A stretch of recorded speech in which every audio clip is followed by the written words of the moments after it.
Happy birthday. और आज हम करेंगे बलून बस्टिंग चैलेंज।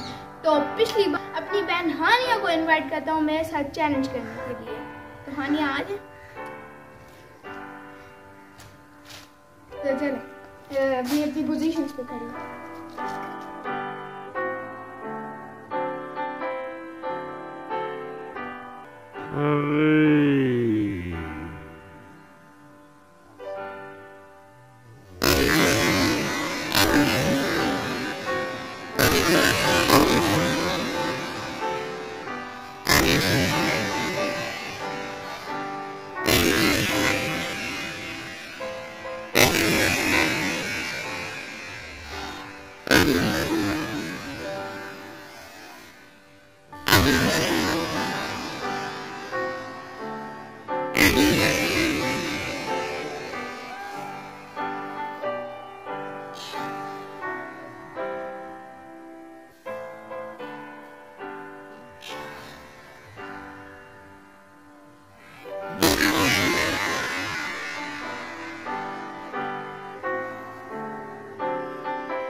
तो फ्रेंड्स इस बार एक पनिशमेंट भी है, जो हारेगा उसके ऊपर वाटर बलून फटेगा।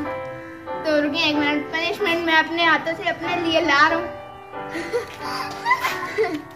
एक मिनट पनिशमेंट 2 3